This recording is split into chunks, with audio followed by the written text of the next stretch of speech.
parler d'équilibre aujourd'hui. Nous allons avancer avec des notions que nous connaissons déjà. Je vous ai parlé déjà de cette notion de philéo. C'est l'amour qui est simplement une approbation, l'amour qui plaît, l'amour qui sait sanctionner, mais aussi traiter affectueusement.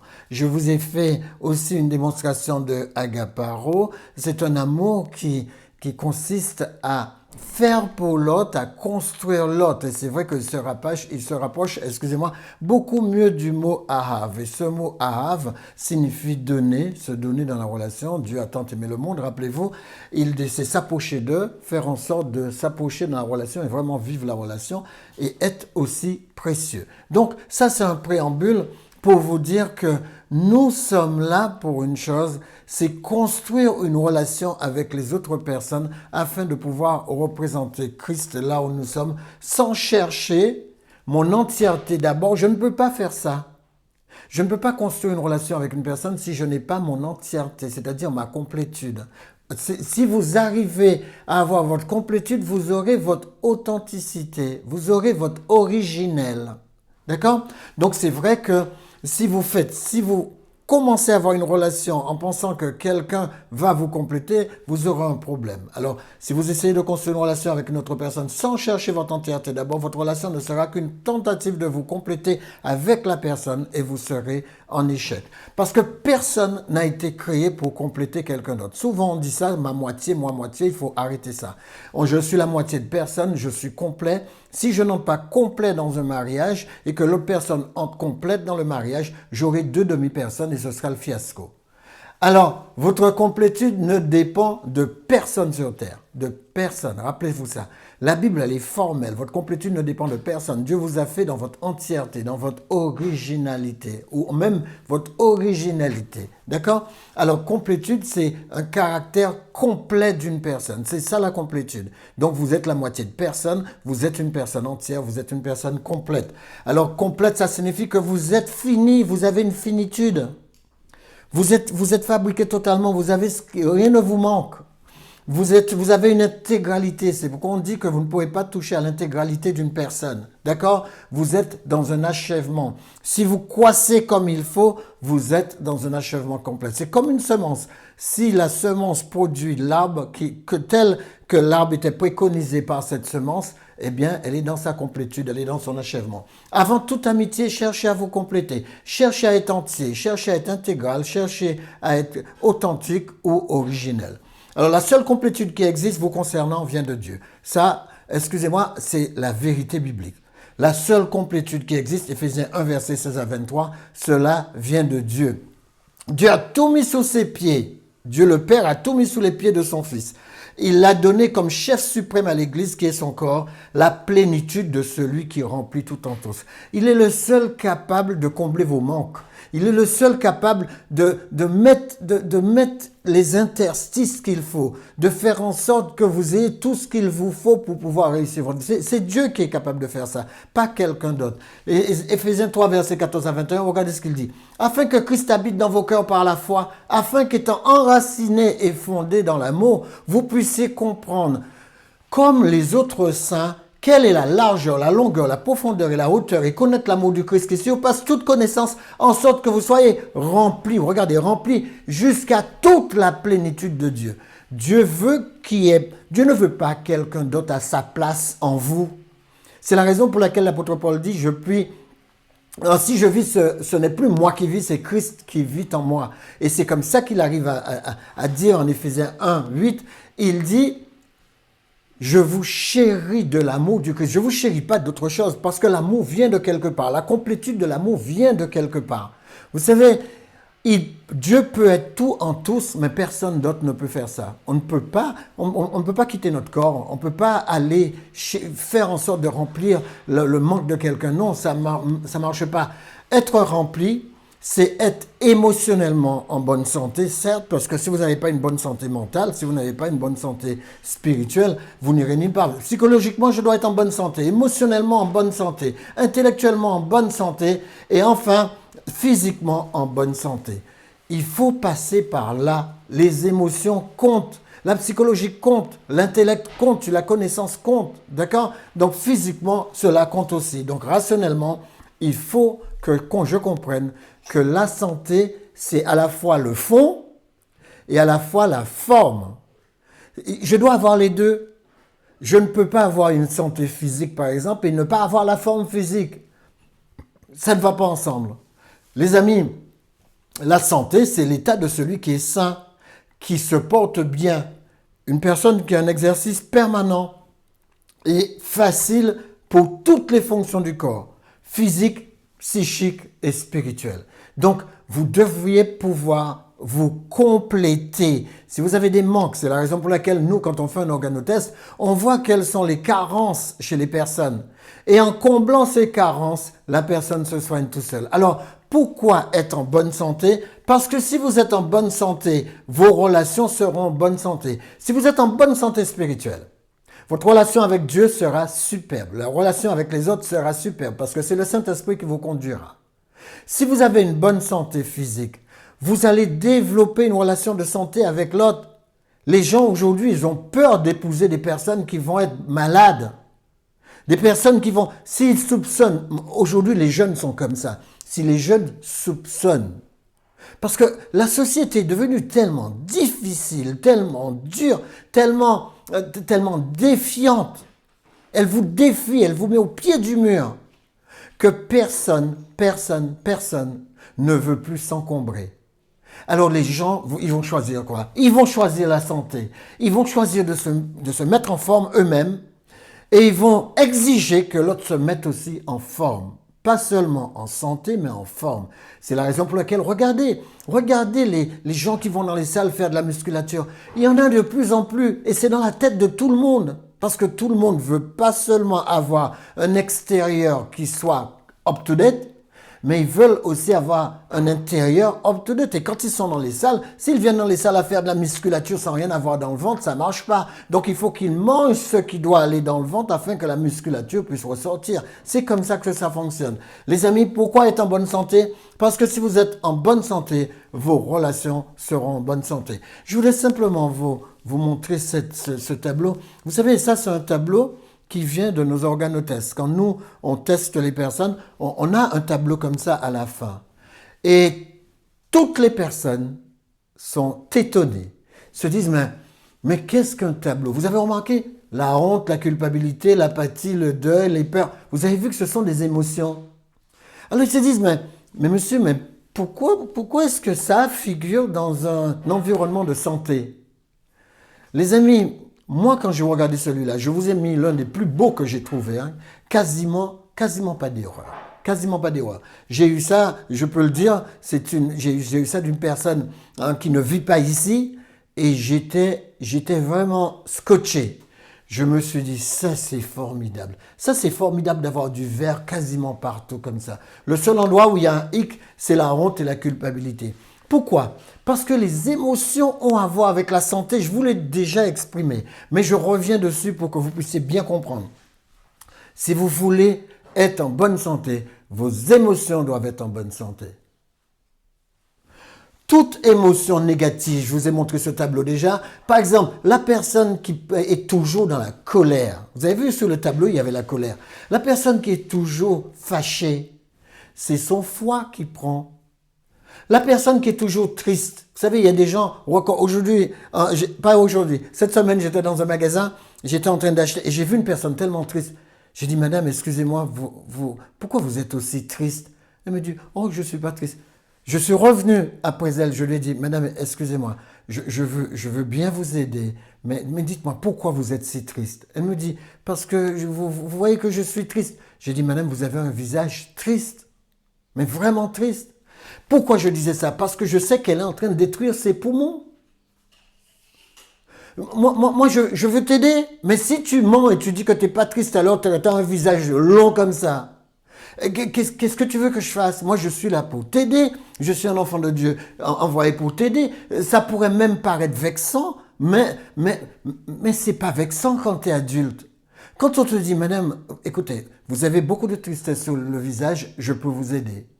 Je peux vous aider parce que la tristesse, en fin de compte, la tristesse, c'est vraiment souvent un faux problème. Ça ne veut pas dire que j'ai quelque chose derrière c'est que je peux aussi prendre une attitude de tristesse et je colle ça même dans les magasins. Les gens sont là pour avoir une bonne journée, boum, il y a un visage triste. Un visage triste, mais sans une raison valable. Je lui pose la question, est-ce que vous avez une raison d'être triste? Non, j'ai pas de raison d'être triste, je suis pas triste, mais le visage est long comme ça. Les amis, arrangez votre visage, arrangez votre visage. Vous pouvez pas aller marcher dans la rue avec toute la peine du monde sur votre visage. Non, arrangez votre visage, construisez-vous à la maison et quand vous sortirez, waouh, là va un enfant de Dieu. C'est cool et tranquille. Alors, je passe ça pour aller plus vite. Alors, quand je reviens, je vois aussi que parmi les émotions, il y a la peur. Mais vous savez, je vous ai déjà dit que la peur est le contraire de la foi. Tout ce que la foi donne, la peur le donne dans l'autre sens. Tout ce que la foi donne, la peur le donne. Il sera fait selon votre foi, il sera aussi fait selon votre peur. Parce que dans Job 3, verset 25, il dit « Ce que je crains, c'est ce qui m'arrive. Ce que je redoute, c'est ce qui m'atteint. Et Dieu ne ment pas. Regardez bien votre expérimentation, vous verrez. » Alors, essayez de faire en sorte que tout cela, vous avez vu ce qui passe, c'est quelque chose que les hommes ont créé. Pourtant, l'amour est dedans. Si votre amour, moi quand je regardais l'amour de cette femme, je dis, waouh, ça c'est formidable. Les amis, il y a trop de personnes que je rencontre en désamour, ils sont en désamour. Et on est obligé de les aider dans leur réflexion à voir quelle est la source du désintérêt. Désamour ne veut pas dire pas d'amour. Désamour veut dire qu'en ce moment-là, au moment où je me teste, j'ai un désintérêt pour la personne que j'aime ou pour les personnes que j'aime. Un désintérêt. Et ça se fait vite dans un couple. Ça se fait vite. Il suffit que l'un commence à avoir un désintérêt, l'un néglige l'autre et ça va crescendo. Ça va crescendo vers le négatif. Alors, battez-vous pour cette chose. J'ai vu une étude qui a été faite. Une étude qui a été faite sur qu'est-ce qui se passe dans votre corps, où est-ce que ça agit quand vous avez une émotion. Regardez la différence, par exemple, entre la peur et la dépression, par exemple. Quand vous êtes en dépression, tout votre corps se refroidit.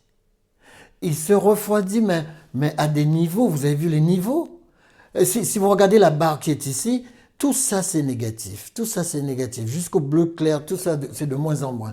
Et quand vous quittez le noir qui est 0 et vous repartez vers la vie et les couleurs arrivent.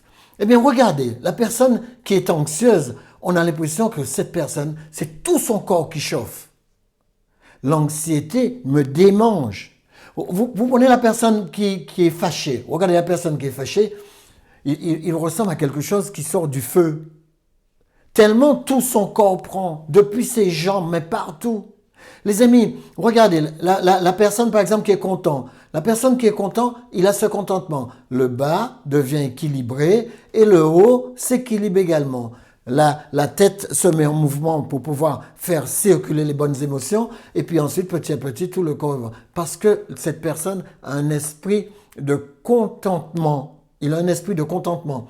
Maintenant, je ne parle pas de gens qui se contentent de rester dans leur fauteuil. Ce n'est pas de ça que je parle. Avoir un esprit de contentement, c'est être heureux de ce que Dieu a fait pour moi, avec l'idée de pouvoir faire progresser avec intelligence et sagesse ce que Dieu a fait de moi. D'accord? Alors, dites-vous, la personne qui a une estime de soi, regardez ça, tout son bas se noircit. Vous avez vu le déséquilibre? Tandis que la personne qui est triste, regardez une personne qui est triste. La personne qui est triste se noircit. Quand je dis se noircit, il devient bleu, il devient complètement froid, ses extrémités sont froides. Donc vous avez, cette personne va connaître beaucoup de problèmes de circulation sanguine. La personne qui a une bonne surprise, regardez, le feu commence à prendre en elle, tellement il est extraordinaire. Maintenant, c'est vrai que quand le feu prend en vous de manière déséquilibrée, comme ici, dans la colère déséquilibrée, regardez le bas, regardez le haut. Ce qu'il faut, c'est une harmonisation. Regardez le Covid-19. À l'époque du Covid-19, les gens qui étaient touchés, vraiment, qui étaient touchés par le Covid-19 et qui ne prenaient encore, regardez, moitié de leur corps est froid, mais moitié est chaud. Donc ça veut dire qu'il y a un déséquilibre total.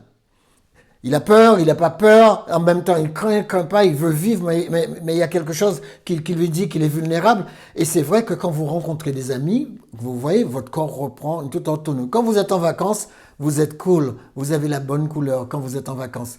Quand vous aimez, je l'ai pas, oui, ici, quand vous l'aimez, regardez votre corps. L'équilibre se fait et tout change. La pression change. Il part ailleurs dans votre corps et il en oublie votre corps. Mais j'aurai l'occasion de vous parler de ça une autre fois. Si je le mets sous forme de tableau comme ça, de tableau, vous avez vu les personnes qui aiment, regardez les couleurs. Les personnes qui aiment. Et au niveau de la neutralité, une personne qui aime, si vous suivez les colonnes, il n'y a que la neutralité qui a un problème. Une personne qui aime doit rester froid par rapport à la neutralité. C'est-à-dire qu'une personne qui aime ne peut pas être dans des cancans, ne peut pas être dans des discussions oiseuses, ne peut pas tolérer des mots qui soient contraires à la bienséance. C'est pourquoi cette partie-là, ça devient tout froid quand une personne aime. Et il refroidit ce côté négatif. Mais le reste, vous regardez. Le reste, il est au optimum. Ça, c'est une personne qui aime. Une personne qui est anxieuse, vous avez vu, une personne qui est tout est refroidi quasiment. Le côté neutre n'est pas refroidi, il est chauffé. Chauffé parce qu'il aime les cancans, il aime les problèmes, voilà. Alors, vous voyez, il n'est pas neutre. Cette personne n'est pas neutre. Une personne anxieuse n'est pas neutre. Une personne anxieuse, c'est une personne qui colporte aussi. D'accord? Donc, c'est vrai que quand vous lisez ça, et j'aurai l'occasion de revenir dessus avec vous, de prendre le temps quand je parlerai de la santé. D'accord? Mais là, je termine mon sujet. La santé, donc, d'une relation est proportionnelle à celle de la personne qui a la santé la plus basse dans la relation. Vous avez entendu ça? La santé d'une relation est proportionnelle à celle de la personne qui a la santé la plus basse dans la relation. Vous voyez pourquoi les gens courent après des gens qui ont une bonne santé? Les gens n'aiment pas traîner dans la maladie. C'est pourquoi une personne, dès qu'elle voit que vous êtes malade, si la personne vous aime, elle va tout faire pour pouvoir vous aiguiller quelque part afin que votre santé puisse revenir. Pourquoi elle fait ça? C'est pas seulement pour vous. Elle fait ça pour elle aussi, parce qu'elle est bien quand elle est en rapport avec une personne en bonne santé. Les amis, comprenez-le. Regardez bien ce qui se passe dans les hôpitaux. Quand vous n'êtes pas en bonne santé, votre santé décline rapidement.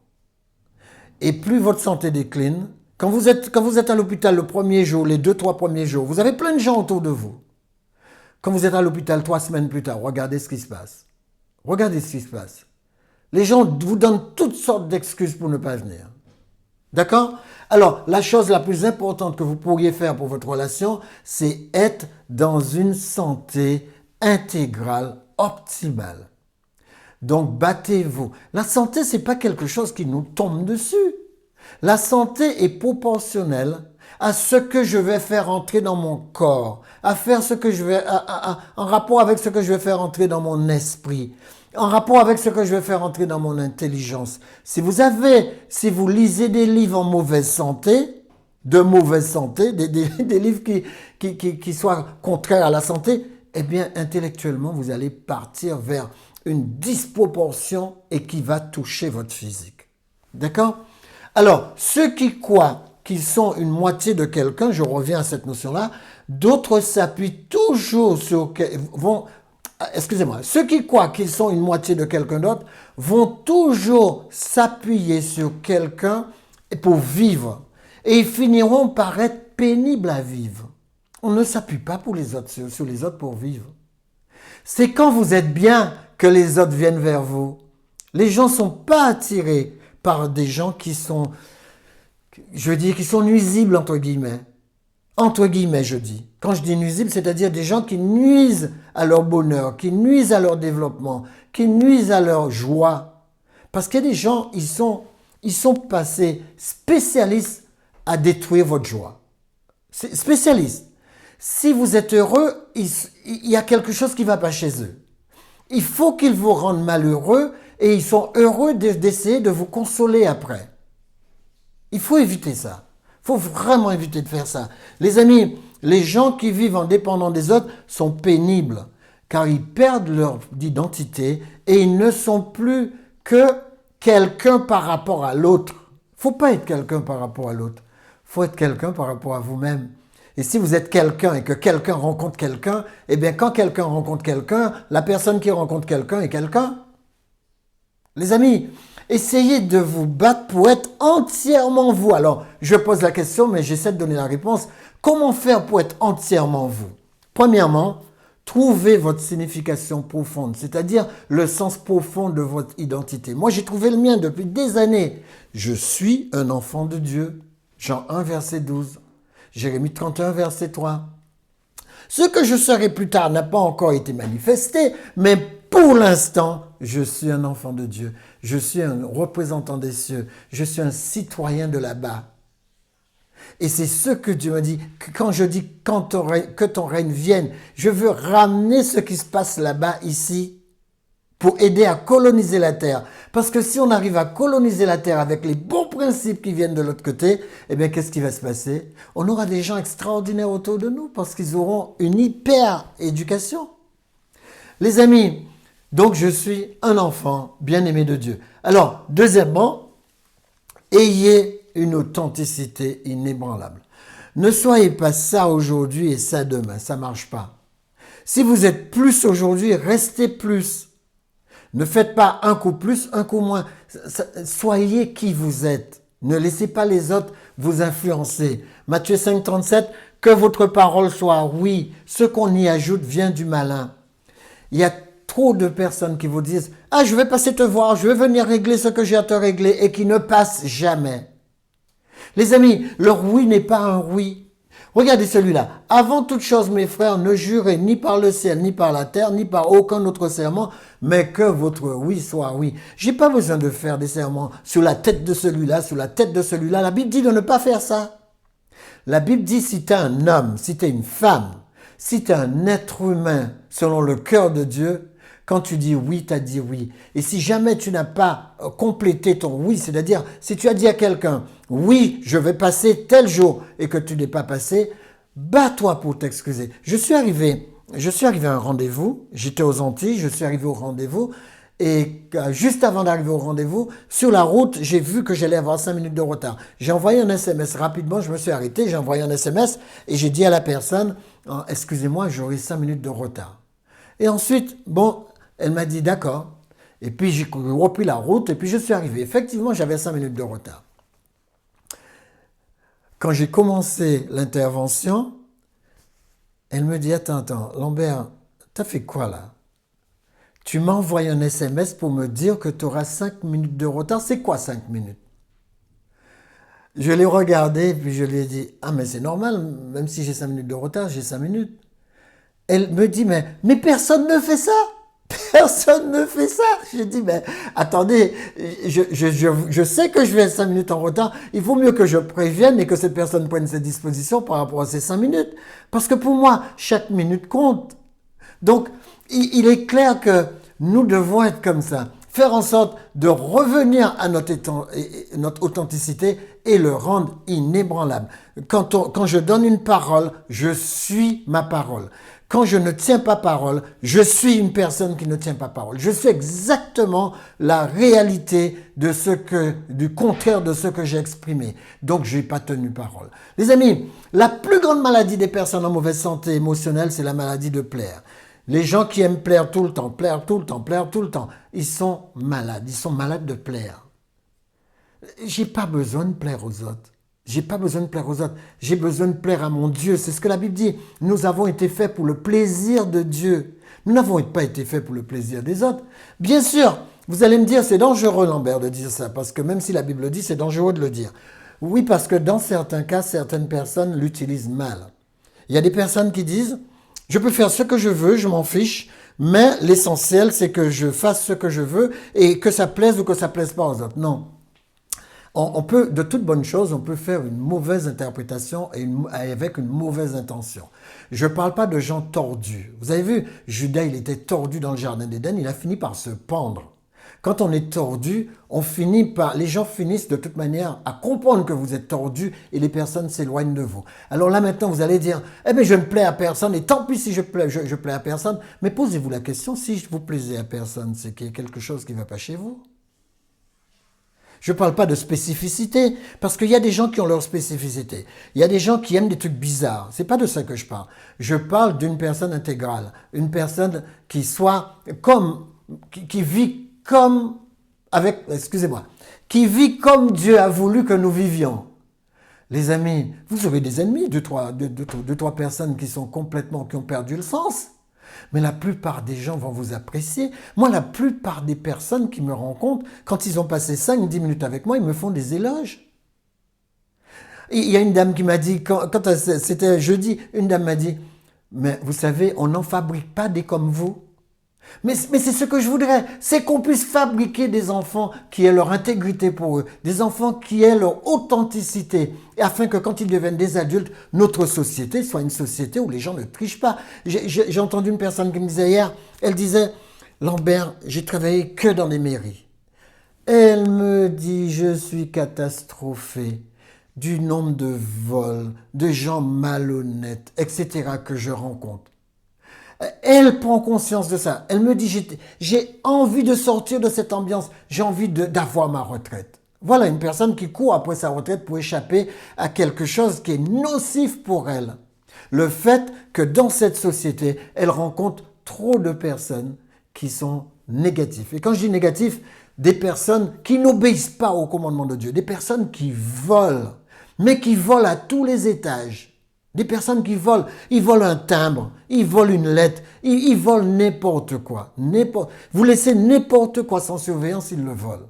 Les amis, et des gens qui ont des cravates, des gens qui sont bien habillés. Je ne parle pas du gars là qui veulent 2-3 petits trucs, c'est pas de ça que je parle. Des gens qui sont des professionnels du vol et avec un sourire. Les amis, ou qui se mettent dans des conditions, ils savent comment utiliser la loi pour faire exactement les mêmes larcins. Donc, ce n'est pas de ça que je parle. Nous, on veut une société où les gens ont leur intégrité pour eux. Ils sont clean, ils sont propres, ils sont respectueux des règles, etc. Les amis, soyez qui vous êtes et améliorez-vous. Ne vous promenez pas sur des chemins qui ne mènent nulle part. Et lisez Éphésiens 4, 1, Isaïe 30, verset 21. Ne vous promenez pas sur des chemins qui vous font perdre votre temps. D'accord? Alors, Isaïe 30, verset 21, il dit, « Tes oreilles entendront derrière toi la voix qui dira, voici le chemin, marchez-y. » Vous voyez, vous n'allez pas vous promener à droite, à gauche. Non, Dieu va vous diriger sur le chemin que vous devez prendre. Alors, comment être entièrement vous? Troisièmement, ayez de l'amour pour vous. Soyez tendre envers vous-même. Ne vous cassez pas. Si vous avez fait une erreur, pardonnez-vous et construisez. Promettez-vous de ne pas revenir en arrière. Ne restez pas dans les regrets, mais construisez. Vous savez, en 5 minutes, vous pouvez quitter un regret et entrer dans la joie. Vous ne servirez jamais les autres si vous n'avez pas une bonne santé émotionnelle vis-à-vis de vous-même. Il faut que vous ayez de l'estime de vous-même. Si vous arrivez à vous aimer, à vous estimer, les autres vont le voir. Ils vont voir à quel point vous êtes bien dans votre peau. Les amis, si vous ne vous aimez pas, vous vous inquiéterez sans cesse de ce que les autres pensent de vous. Ne perdez pas du temps à savoir ce qu'on pense de vous. Battez-vous pour donner le meilleur de vous-même. Alors, donnez un but à votre vie. Soyez vrai envers vous-même et envers Dieu. Vous êtes sans limite. La Bible dit que vous êtes sans limite. Vous savez où vous êtes sans limite? La Bible dit que l'enfant de Dieu est sans limite dans son amour. Il peut aimer qui il veut, comme il veut, quand il veut, comme il l'entend. Un enfant de Dieu est sans limite dans sa foi. Il peut avoir une grande ou une petite ou une moyenne ou ce qu'il veut. Mais sachez que ce que Dieu vous demande, c'est d'avoir une foi qui ne se brise pas, une foi qui continue. Donc il peut avoir la foi qu'il veut. Et ne regardez pas l'âge d'une personne. Moi j'ai vu des enfants avoir plus de foi que des gens qui ont 20 ans de christianisme. Les amis, votre espérance, troisièmement votre espérance, vous pouvez espérer ce que vous voulez. Ce que vous pouvez penser, vous pouvez le réaliser. Vous pouvez amener à l'existence tout ce que vous pourrez créer comme image dans votre tête, vous pouvez l'emmener à l'existence. C'est ça, Dieu vous a donné un potentiel illimité au niveau de votre foi, au niveau de votre espérance et au niveau de votre amour. C'est avec cette foi que je vous laisse cette semaine. Battez-vous pour être ce que vous êtes et allez avec la force que vous avez, comme cela a été dit dans Juge 6, verset 14. Battez-vous avec la force que Dieu vous a donnée et votre force ne fera que se multiplier. Éternel notre Père Céleste, merci pour ta présence, merci pour ta puissance, merci pour ta grandeur, merci pour ta parole. Au nom de Jésus, Amen. Que Dieu vous bénisse. Très bonne semaine. À la semaine prochaine. Au revoir.